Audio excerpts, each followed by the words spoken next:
네, 이제 문학 해설할 건데요. 2025학년도 6월 평가원에서 이기철의 청산행이라는 작품과 김현승의 사실과 관습, 고독 이유라는 작품입니다. 저는 문학도 비문학처럼 풀어요. 뭐냐면 학생들이 심지어 문학은 저는 전공자와 비전공자의 이해 차이가 굉장히 크다고 생각하거든요. 저희는 전공자가 아니잖아요. 그래서 이거를 봤을 때 내가 이 화자의 모든 문구 하나하나들을 이해할 수 없다는 전제를 깔고 들어갑니다.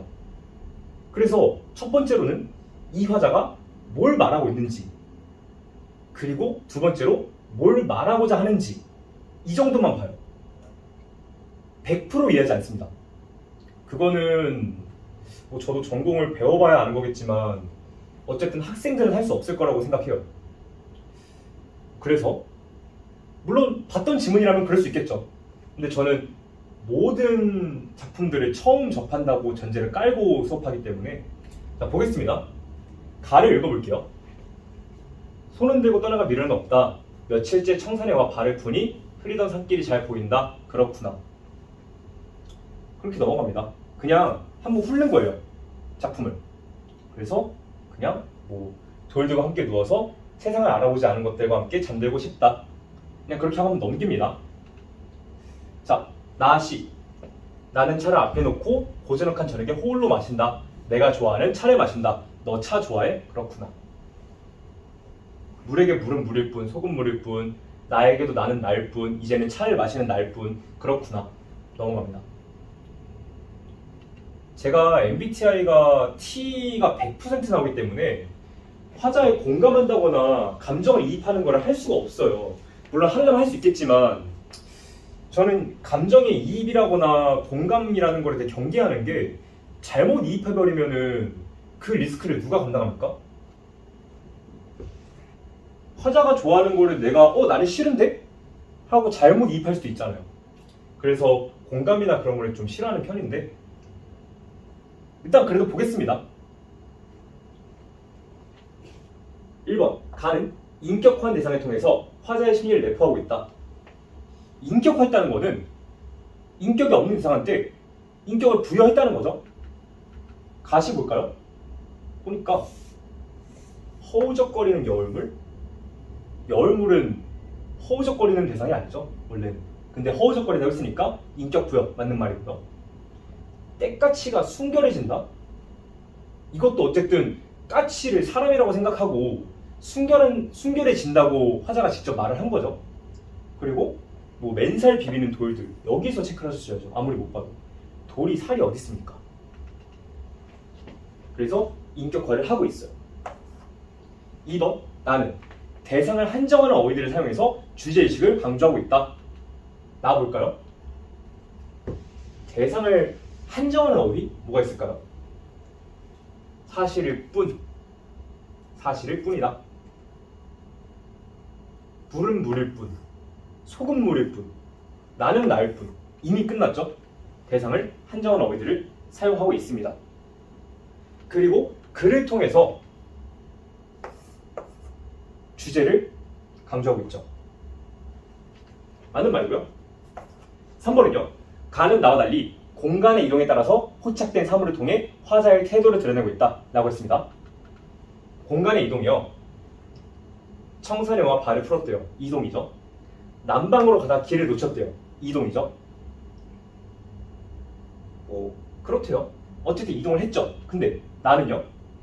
나는 차를 앞에 놓고 홀로 마신다 해놓고 가만히 있어요. 가만히 있잖아요. 이동을 안 했죠. 즉 가는 나와 달리 공간의 이동 맞습니다. 4번은요.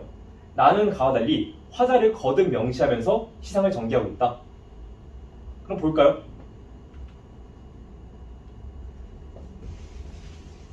나시를 보면요. 화자는 어쨌든 얘도 그렇고 화자는 나잖아요. 가시에서는 나라는 멘트가 없어요. 심지어 거듭 명시해야 되는데 나시에서는요.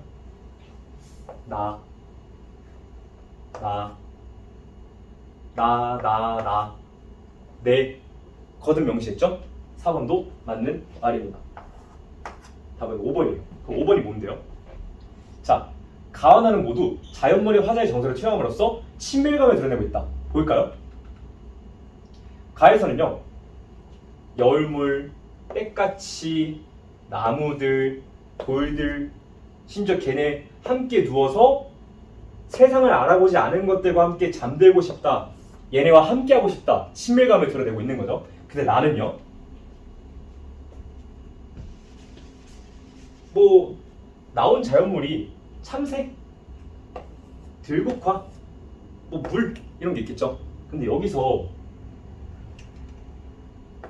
이걸 보면 물에게 물은 물일 뿐이라고 했어요. 물은 물일 뿐. 만약에 연인이 있으면 연인한테 너는 널 뿐이고 나는 날 뿐이야, 잃어버리면 약간 관계에 선을 긋는 거죠. 그래서 이거는 절대 친밀감을 드러내는 것이 아닙니다. 여러분 혹시나 연인이 너는 널 뿐이야 라고 하면은 그거는 친밀감을 드러내는 거는 좀 아니니까 알아서 잘 판단하시기 바랍니다. 32번 볼게요. A, B에 대한 예로 가장 적절한 것은 A를 보겠습니다. 자, A는 길을 가다가 자주 뒤를 돌아보게 하는 것이라는 점에서 돌아갈 수 없는 그림의 대상이다. A가 뭔데요? 관습들. 뭐 B를 읽어볼까요? B는 뭐예요? 관습이죠, 얘도? 잠깐, A 관습과 B 관습이 무슨 차이가 있냐, 이걸 보는 건데, 그러면 여기서 얘 뭐라 했냐면 길을 가다가 자주 뒤를 돌아보게 하는 30번 다져두고 30번 포기했던 관습들이라고 했습니다. 이게 그리움이냐? 라고 묻는 건데요. 자, 여러분 30번 다져두고 30번 포기했다고 하는 거는 31번 다져도 또 포기할 거를 얘기하는 거거든요. 그러면은 이건 그리움이 아니에요. 뭐예요? 미련이죠. 둘은 다른 겁니다. 그래서 이건 틀린 말이고요. 2번, B는 호울로 하나 얘기하는 점에서 행위 주체의 사회적 고립을 드러내고 있다. 호울로요? 여러분 이게 언어라는 게 사실 어쨌든 문학도 인간의 언어이기 때문에 이 호울로가 맥락적으로 다르게 파악될 수 있는 거거든요. 근데 볼게요. 사회적 고립은 뭐예요? 왕따, 따돌림, 진짜 그냥 내 주변에 아무도 없는 거인 거잖아요. 근데 얘는 그냥 뭐예요? 얘는 홀로 차를 마시는 거예요. 뭐예요? 그냥? 얘는 혼차예요. 이거를 현대용어로 바꿔볼까요? 혼밥이에요.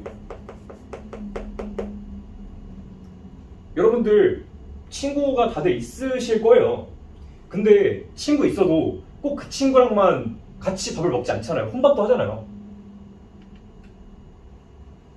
그게 어떻게 사회적 고립이에요? 밥 좀 혼자 먹을 수 있지. 집에 아무도 없는데 혼자 밥 먹으면 사회적 고립이에요? 그럴 리가 없잖아요. 3번, A는 바라봄의 대상인 서쪽 마을과 관련되어 있다는 점에서 피안에 대한 지향을, B는 일과를 마친 저녁과 관련되어 있다는 점에서 안식에 대한 지향을 드러낸다. 보겠습니다. 여기 보면은 서쪽 마을을 바라보면 나무들의 잔순별처럼 가늘게 흩어지는 저녁 연기. 근데 이건 뭐예요? 얘 자연 아니에요? 그죠? 3번은 뭐예요? 피 아니라고 했는데 피아는 뭐냐면 이상색이에요. 이거랑 자연은 다르죠. 그리고 B는요, 일거를 마친 저녁과 관련된 점에서 안식에 대한 지향을 드러내고 있다. 근데 이것도 좀 애매한 게 저녁이랑 관련됐다고 이걸 안식이라고 볼 수 있습니까? 애초에 안식이란 건 뭐예요? 그냥 편안히 쉬겠다는 거잖아요. 그런 멘트는 딱히 없습니다. 그래서 3번에서 P안을 제끼지 못했더라도 B에서 이상을 느꼈어야 돼요. 어쨌든 답은 3번이고요. 아니 3번 죄송합니다. 3번 틀린 말이고요. 4번 A는 30번 다져두고 30번 포기하시는 것이라는 점에서 내면의 갈등을, B는 고즈넉한 상황에서 이루어지는 담담한 사실이라는 점에서 내면의 평정함을 내포한다. 일단 고즈넉하다 뭐예요? 조용하다. 그리고 거기서 내면의 평정함을 찾을 수 있겠죠. 그리고 이 내면의 갈등, 즉 내적 갈등을 말하는 거죠. 내적 갈등은요,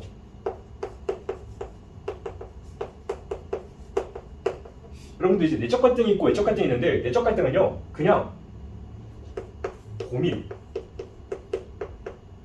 고뇌, 뭐 선택, 뭐 아니면은 뭐 좌절, 아니 뭐 그냥 되게 많아요. 되게 많고 내가 스스로 뭔가 생각하거나 그런 게 있으면은 내적 갈등이에요.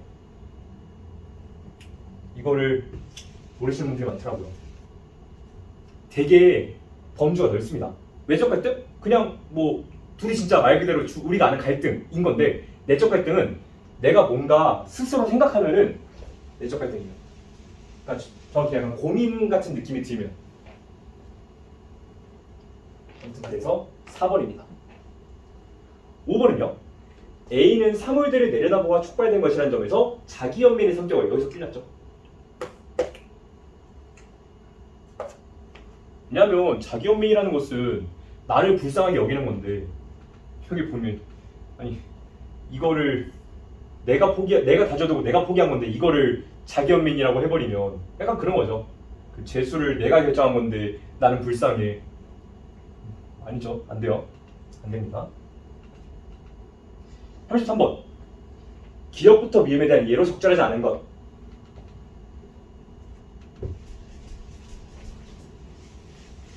기억이 뭘까요? 흐리던 살길이 잘 보인다. 대상이 이전에는 제대로 파악되지 않았다. 흐리던이니까요. 맞는 말. 니은. 가늘게 흩어지는 저녁 연기가 한 가정의 고민의 양식으로 피어오르고 라고 했습니다. 그럼 가늘게 흩어지는 저녁 연기와 한 가정의 고민의 양식을 연결한 거죠. 그래서 이 가정의 상황과 처지를 시각화한 게 맞습니다. 디귿은요. 맨살 비비는 돌들과 함께 누워 세상을 알아보지 않은 것들과 함께 잠들고 싶다. 근데 여러분, 세파는 뭐예요? 세상의 파도, 세상의 풍파, 이런 거죠. 돌들은 세상을 겪어보지 않았다고 화자가 명시했습니다. 3번이죠. 애초에 그리고 세파에 시달린다는 것 자체가 좀 힘들다는 거잖아요. 근데 화자는 뭐예요? 그냥 얘네 아무것도 모르는 애들이랑 같이 누워가지고 이런 애들이랑 같이 잠들고 싶다라고 했으니까 애초에 그냥 보자마자 틀린 말이죠. 4번은요. 차를 마시는 것이 화자의 선호에 따른 주체적 행위임을 드러내는 표현이다. 스스로라고 했죠. 차를 마시는 것은 스스로 달갑고 가장 즐거울 뿐 내가 원해서 마시는 것이다 라는 말이니까 4번도 맞는 말입니다. 5번은요. 미음은 나에 대한 현재의 의식이 이전과는 달라졌음을 드러내는 표현이다 라고 했는데, 나에게도 나는 나일 뿐이었지만 이제는 차를 마시는 나일 뿐이라고 했으니까 이제는 원래 그냥 나였는데 차를 마시는 나로 바뀌었다 인 거니까 답은 3번이 맞고 그대로 넘기시면 되겠습니다. 34번 볼게요.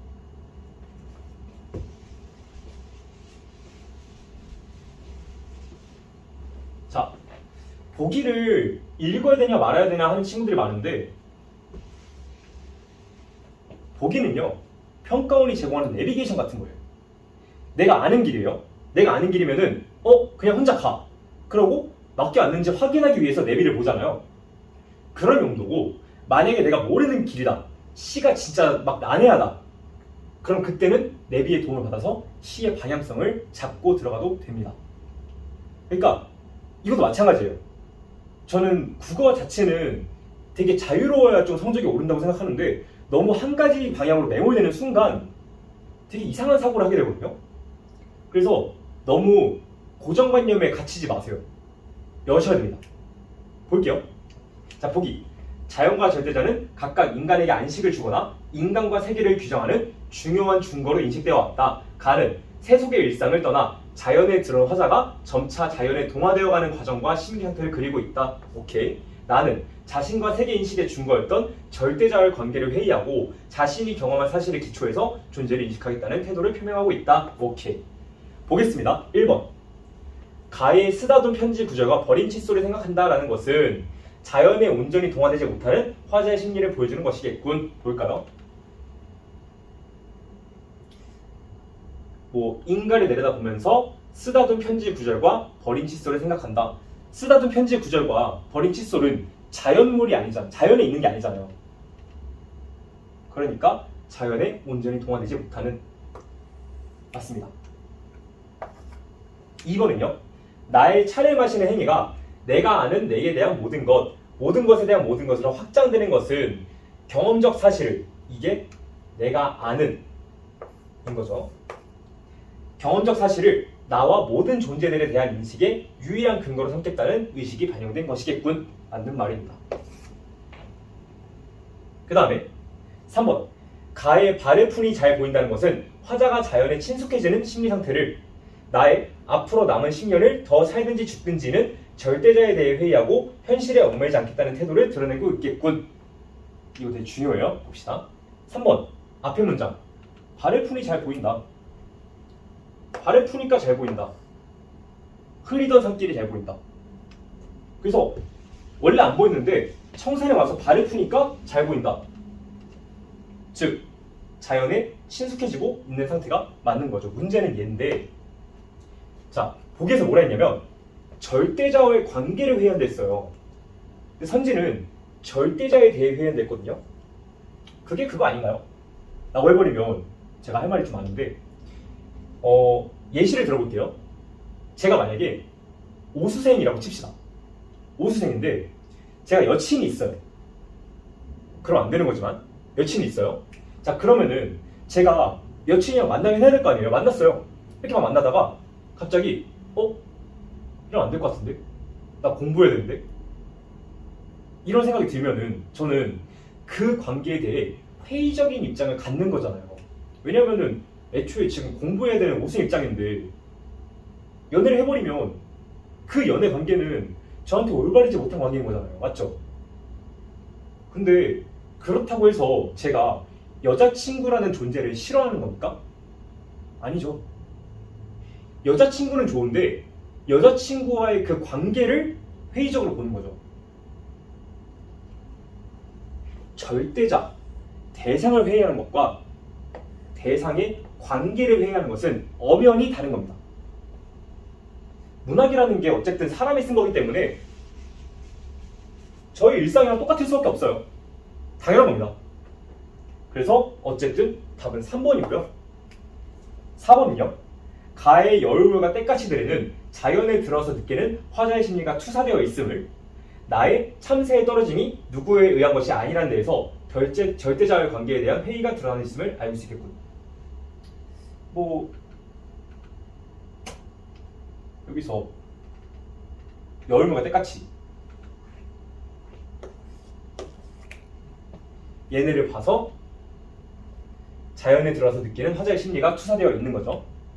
나의 참새의 떨어짐이 누구에 의한 것이 아니다.